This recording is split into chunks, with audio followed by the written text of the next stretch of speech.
Hello, good morning all. I hope all of you are doing fine and eagerly waiting for online classes. As you know, the department is working very hard to meet the challenges of the time. All of us are struck with the corona, but definitely we will march ahead and we will win, inshallah. This is the first lesson from ALK in your paper or the course Theatre for Communication. As you know, the first module of Theatre of Communication you can see in the screen. It covers some introductory areas related to theatre, history of theatre, which is approached from four different perspectives. One is its context, social, political, and religious context. The second one is the organization of theatrical activity. The third one is the development of theatre architecture and scenography. And the fourth one is the main contributors like actors, playwrights, theatre managers, directors, and theorists. All these four aspects we will see from a historical perspective, and the module will also cover some of the major uh, classical playwrights as well as Renaissance European playwrights. Classical playwrights Aeschylus, Sophocles, Euripides, and Aristophanes. And from Europe, Renaissance playwrights like Shakespeare, Molière, Calderon, Goldoni, and Beaumarchais. This is a very large, vast area, and we need some more classes for this. The first class will cover maybe in 10 to 15 minutes some of the basic aspects of theatric history, the origin of theatre, some of the key words that we use it usually use interchangeably or sometimes almost in a similar way, and we will go to the historical progress. Yes, okay, look at the screen. I put three words here: theatre, play, and drama. There are some more words. Quite often we use these words for similar meanings synonymously, sometimes slightly changed. But as students of functional English who are specializing in the area of theatre, definitely we would know, or we are supposed to know, the accurate usage of each word. What is a play? You see in the street, sometimes we use the word play and drama interchangeably, right? In the syllabus, you say there is a play. Sometimes you say there's a drama, it's a drama class, that's a play, etc. But in the strict sense, these words communicate slightly different things. A play is actually a story that is meant to be acted on the stage. So people watch it on the stage. When you watch something on the screen or on the stage, that's a play. You are watching a play.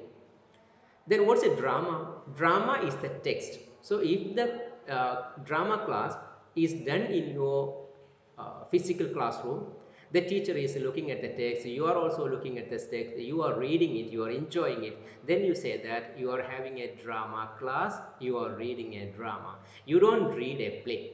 You understand the difference? So play is basically meant for to be acted. Drama is the written form of the same thing. Then what is the theatre? Theatre includes all the arrangements. It is related to the venue. There is a stage. There are other facilities. If it is in modern times, you have a lot of technological advanced facilities are there for lighting, for effect creation, scenography, etc. All these together, of course, the arrangements for seating also. Together we call the theatre.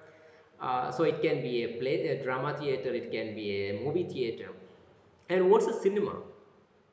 It's a related term. We use cinema, movie, film, pictures, all these words related to what we see in a theatre. In modern theatre, we have more movies or cinema than drama.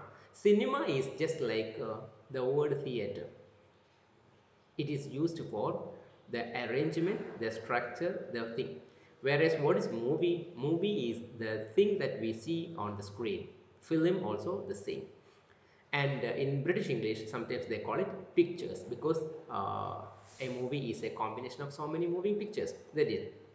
There is another term that you are familiar, you might have heard it. What is that? It is closet drama.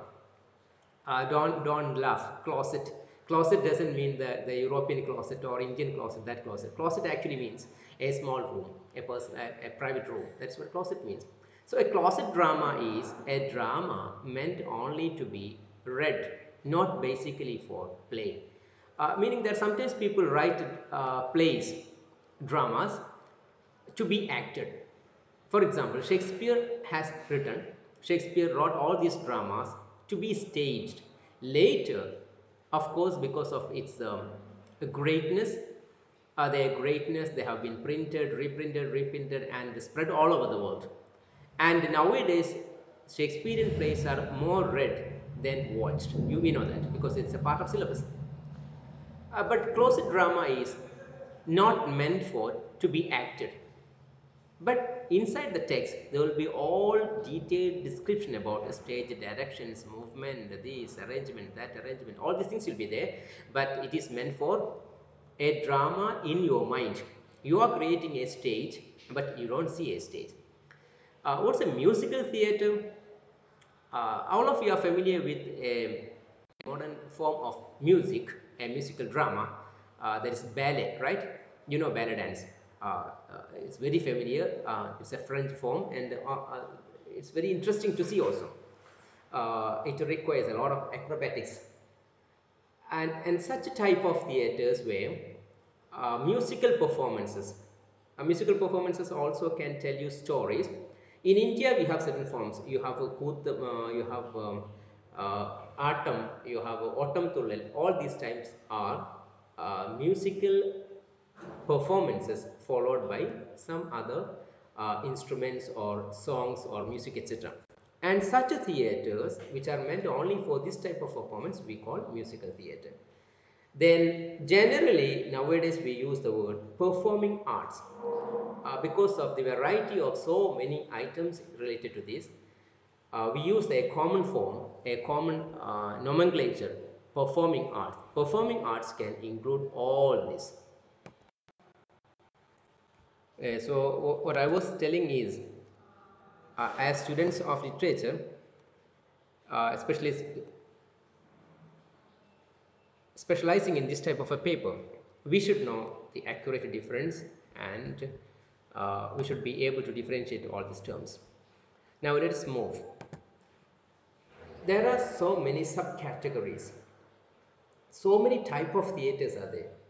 Some of these words, some of these names you should know. Some of them could be unfamiliar to us. I will make a very fast move. Look at this. There's a Broadway theater. Broadway theater is coming from US. What it means that a very large theater that can accommodate sometimes more than 50, 100, 500 seats. Very big. And the same Broadway theater, when you go to UK or in UK English, they call it West End theater. So they are same. The two different terms used in UK and US. There is another one, street theater. Street theater you know already, right? Because nowadays we have what we call is something like a flash mob. Even in colleges we do that, in the streets we do that, in the bus stop. So it is basically a theater in street, meaning that there is no construction. It happens to be a theater for a while, then it disappears. Such type of things we call street theater. There is another theater, community theater. It is meant for specific communities, especially in Europe and America they do like this. So they call it community theater. There is a playback theater. It's very strange. What is playback? Here the actors are there, but at the same time, the public also, the viewers also are actors. How do they then? Anyone in the audience can tell a story related to a particular team, a particular topic of discussion, and the same will be acted back on the stage.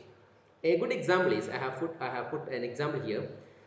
Sometimes they do for the moral purpose also. Just imagine that There's a drama going on in the school about ragging or anti-ragging or bullying, like that. And there are so many students who have similar experiences which they haven't told anyone. So if you get a chance to tell your story, what happened when you were class, what happened, how you were being bullied, how you have been ragged, etc.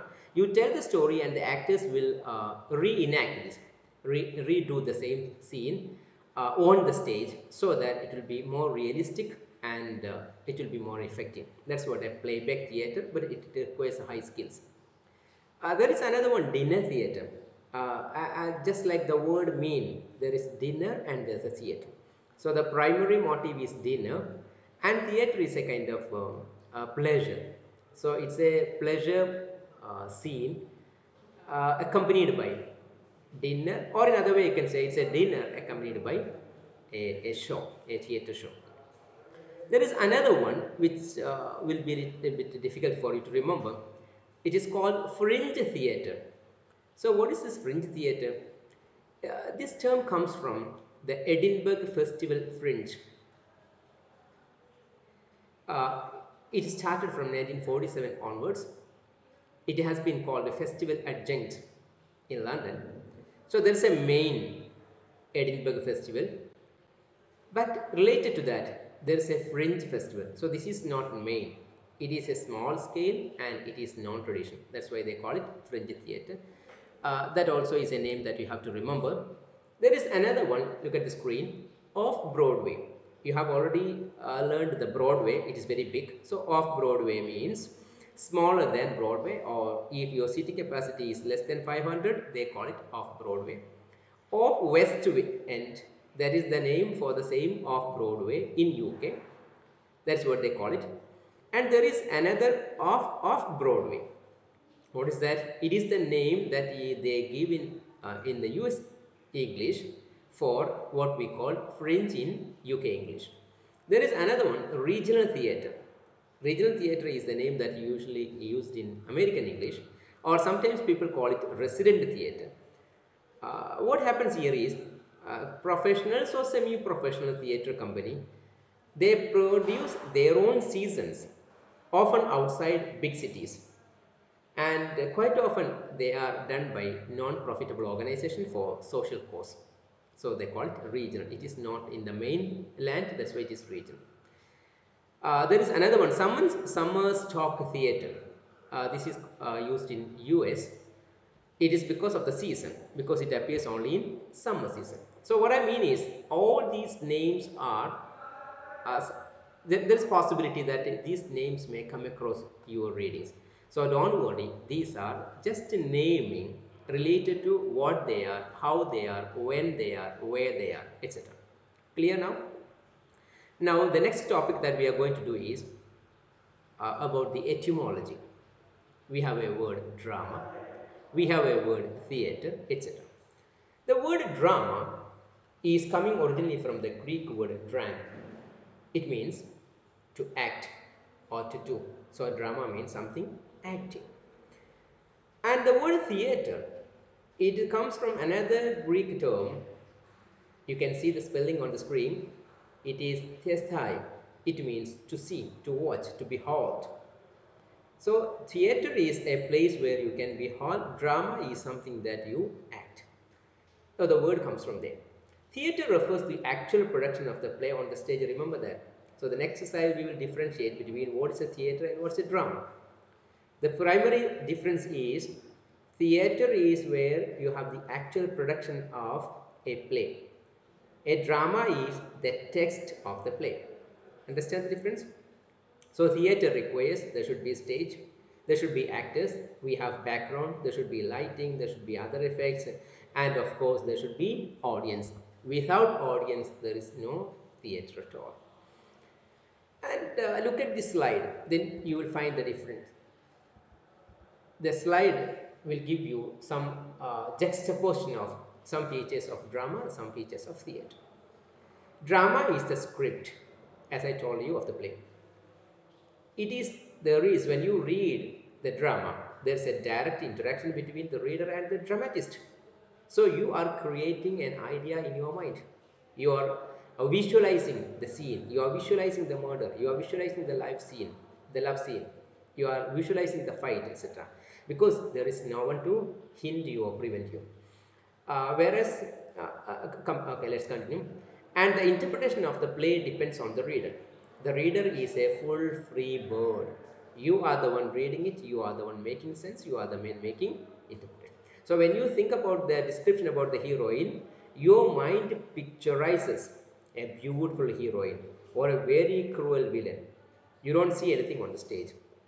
And in short, we can say a drama is completely an abstract entity. An abstract idea is given in the text and you make it concrete. You are the one concretizing. Whereas on the theatre, there is a play, a text, which is enacted, which is staged, and you are visual, you are seeing it, you are watching it. That's why there is no direct interaction between the audience and the dramatist. What happened? The dramatist was trying to communicate with you through the text, but now the dramatist is pushed outside and the role was taken by the other elements like actors, stage setting, theater, the director, other sceneries, other props that they prepared. All these things interpret and they help you to look at it. So there is a limitation. You cannot find how beautiful the heroine is, how cruel the villain is, because the real villain is on the stage. That is the villain. There is no scope for you to imagine beyond that. And the interpretation that you make is depend on the artists who are performing on the stage, what type of preparation they have. If their preparation is excellent and their acting is well, they have done excellently well, then your interpretation will be in that way. If their acting is very boring or very below standard, then your interpretation will be like that. Whereas when you read the text, everything is dependent on your mind, so you have all the full freedom. And altogether we have said that theater is a physical entity, whereas drama is an abstract entity. On the theater, you can see something. In the drama, you don't see, you visualize. This is what the basic differences between drama and theater. I think we are going to wind up here. The next topic, the next video will be telling you about the history of theaters. We will go back to Greek, Rome, and the ancient times. Since this video is already long, I wish to say to wind up here. So please wait for the second video. Thank you very much.